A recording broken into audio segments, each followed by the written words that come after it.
तो भी बस खाना जो है वो रेडी हो चुका हुआ था। खाने में क्या बनाया है, खाने में हमने बनाई थी बीफ कढ़ाई, क्योंकि हमने बड़ा जानवर ज़िबा किया था तो फिर इसलिए फिर हमने बीफ कढ़ाई बनाई। तो बीफ कढ़ाई माशाल्लाह से बहुत ही ज़बरदस्त किस्म की थी, इसका टेस्ट बहुत अच्छा था। तो इंशाल्लाह ताला इसकी रेसिपी भी मैं किसी दिन आपके साथ शेयर करूंगी। तो ये रेसिपी बहुत डिफरेंट किस्म की है, ये कढ़ाई बहुत डिफरेंट किस्म के टेस्ट की है। तो इंशाल्लाह ताला ये भी शेयर करूंगी। और भी बस खाना खाने के बाद फिर काफ़ी माशाल्लाह से गेस्ट भी आए, और जो भी आता रहा वो अपने साथ केक ज़रूर लेके आते रहे हैं। तो ये फ्रेश क्रीम केक है, तो ये भी माशाल्लाह से बहुत ज़बरदस्त किस्म का था, इसका टेस्ट बहुत अच्छा था। तो इसके अलावा भी बहुत सारे गेस्ट आए जो कि अपने साथ केक लेके आए थे। तो ईद का दिन जो है वो माशाल्लाह से बहुत ज़बरदस्त गुजरा था। तो ये केक है, चॉकलेट केक था, ये भी एक और फैमिली आई तो वो लेके आए। बिस्मिल्लाहिर्रहमानिर्रहीम, अस्सलाम वालेकुम, वेलकम टू माय चैनल मरिया बीज लाइफ। व्यूअर्स, कैसे हैं आप सब? आई होप क्या बिल्कुल खैरियत से होंगे। तो व्यूअर्स, सबसे पहले आप सबको मेरी तरफ से ईद मुबारक हो। तो इस टाइम जो है माशाल्लाह से लोग ईद की नमाज के लिए जा रहे थे।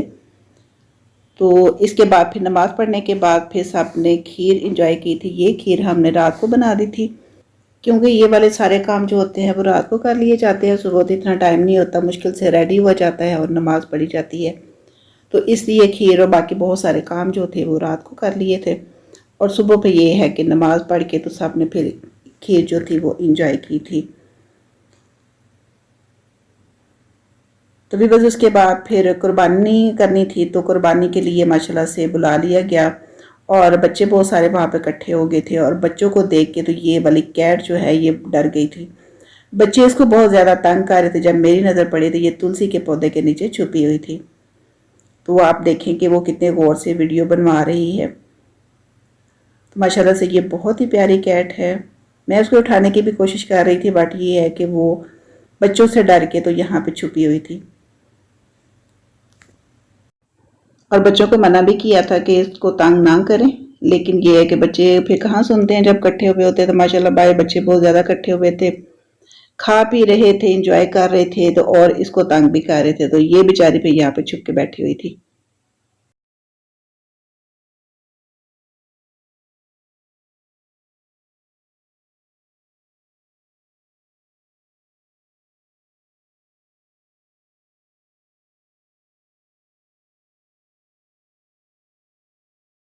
तो माशाल्लाह से विविध कुर्बानी हो चुकी हुई है, और फिर अब इसका गोश्त बनाया जा रहा है। तो अल्लाह ताला से यही दुआ करनी चाहिए कि जिसने भी ईद वाले दिन कुर्बानी की थी, तो या अल्लाह पाक अपनी बारगाह इलाही में सबकी कुर्बानी को, इस जज्बे को कबूल और मंजूर फरमाना, और आइंदा साल भी सबको कुर्बानी देने की हिम्मत, ताकत और तौफीक अता फरमाना। जो इस साल कुर्बानी नहीं दे सके हैं, तो या अल्लाह पाक उनको तौफीक अता फरमाना कि वो आइंदा साल कुर्बानी जो है वो ये फरीज़ा अदा कर सकें। तो विबस गोश्त बनने के बाद इसके 7 हिस्से किए गए थे। 2 हिस्से हमारे, और इसके अलावा जो हिस्सेदार थे वो उनको दे दिए गए।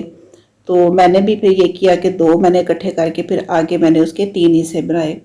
2 हिस्से जो थी उनकी मैंने पैकिंग करके तो वो रखे, ताकि जिस चीज़ को भी देना है उनका अदा किया जाए। रिश्तेदारों का और गरीबों मिस्किनों का हिस्सा वो रखा था, और अपने वाला जो था उसकी भी पैकिंग की थी। और ये वो गोश्त है जो कि हमसाए या बाकी लोग चाहे जिनके घरों में बेचना था, तो इसको माशाल्लाह से बहुत अच्छी डिशेस में पैक किया गया था। तो भी बस जो कलेजी थी वो इस देगचे में डाली और खुला पानी डाला, ताकि इसका जितना भी ब्लड और जितनी गंदगी है वो सारी की सारी निकल जाएगी। तो इसको साफ करने का बेहतरीन तरीका ये होता है कि आप इसमें वाइट सिरका जो है, वाइट विनेगर, वो थोड़ा सा शामिल कर दें। तो इससे ये होता है कि इसके अंदर जितना भी ब्लड होता है, गंदगी होती है, वो सारी की सारी निकल जाती है। तो इस तरह से कलेजी साफ की थी, और सारी की सारी कलेजी जो है इसी तरह से साफ करके रख ली थी, ताकि बाद में फिर इसको बनाया जा सके।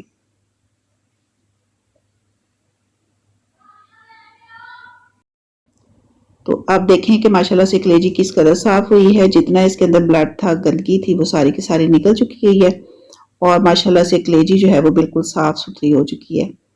तो इस तरह से कलेजी को साफ किया जाता है। तो भी बस फिर इसको मैंने बास्केट में डाला, उसका सारा ब्लड पानी निकाला, उसको वॉश किया।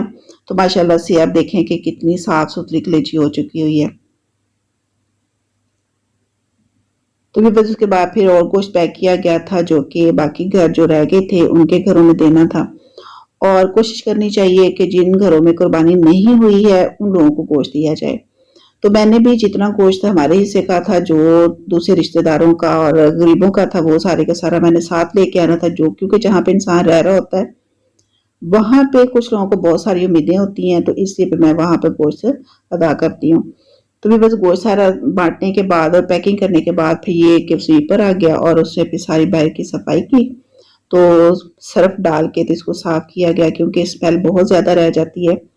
तो इसके साथ साथ पे पाए भी हमने साफ करवा लिए थे ईद वाले दिन ही, क्योंकि वहां पे काफी लोग मिल जाते हैं पाए साफ करने के लिए, तो हमने पाए भी ईद वाले दिन ही साफ करवा के रख लिए थे।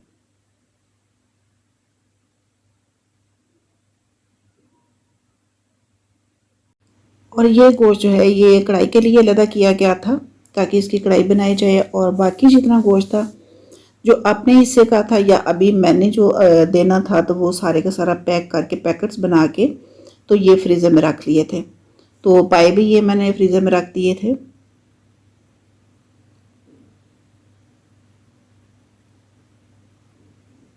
तो बस इस तरह से ईद वाले दिन माशाल्लाह से बहुत ज़्यादा काम होता है और शुक्र अल्हम्दुलिल्लाह कि हर काम बहुत अच्छे तरीके से हो गया। कुछ लोगों को वहीं पे गोश्त बांटा गया लाहौर में, क्योंकि बाकी हिस्से जो थे वो वहीं पे बांटे गए, लेकिन जो हमारे हिस्से के थे वो मैंने जहाँ पे मैंने रहना होता है वहाँ पे बहुत सारे ऐसे लोग होते हैं कि जिनको हर साल गोश्त मैं अदा करती हूँ, हकदार भी हैं, तो इसलिए उन तक पहुँचाना मैं फ़र्ज समझती हूँ। तो ये बस खाना भी माशाल्लाह से रेडी हो चुका है, कढ़ाई बन चुकी हुई है। तो ये बीफ कढ़ाई बनी है बहुत ही ज़बरदस्त किस्म की, तो इंशाल्लाह ताला ये भी मैं आपके साथ शेयर ज़रूर करूँगी कि ये किस तरह से बनाई थी।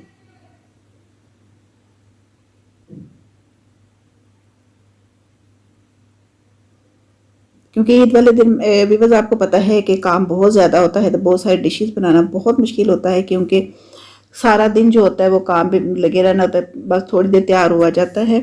तो ईद की नमाज पढ़ के तो उसके बाद जब कुर्बानी हो जाती है तो फिर चेंज करके तो फिर सारा दिन माशाल्लाह से गोश्त के बिज़ी इतना हो जाते हैं, गोश्त बांटना होता है, पैक करके रखना होता है, तो वो काम बहुत होता है। तो फिर इतना ज़्यादा खाना बनाना बहुत मुश्किल होता है। तो भी उसके बाद फिर गेस्ट वगैरह आते रहे हैं, तो माशाल्लाह से वो अपने साथ केक ज़रूर लेके आते रहे हैं। तो ये केक माशाल्लाह से मैंगो के फ्लेवर का है, तो ये बहुत ही ज़बरदस्त किस्म का केक था।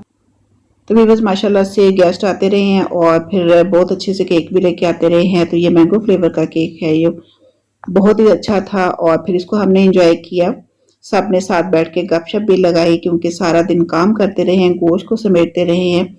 तो ये फिर हमने इसके बाद फिर केक इंजॉय किए, चाय पी और चाय पीने के बाद फिर रेस्ट, क्योंकि सारा दिन तो काम का होता है, क्योंकि सुबह उठते ही काम होता है रेडी होना और उसके बाद फिर नमाज के लिए जाना, फिर नमाज से वापस आना, फिर खीर खाई और फिर आगे फिर गोश्त वाला सिलसिला शुरू हो जाता है।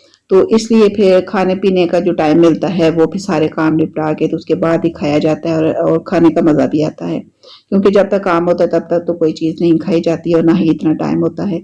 तो माशाल्लाह से खाना खाने के बाद फिर हम सब ने केक एंजॉय किए थे। तो ये वाला केक जो है इसके साथ फिर एक दो केक और भी आए, गेस्ट और आए, तो फिर वो अपने साथ केक भी लेके आए। तो पहले हमने मैंगो केक जो है ये एंजॉय किया था और उसके बाद एक और फैमिली आई तो वो ये चॉकलेट केक लेके आए थे। ये भी केक माशाल्लाह से बहुत ही ज़बरदस्त किस्म का था।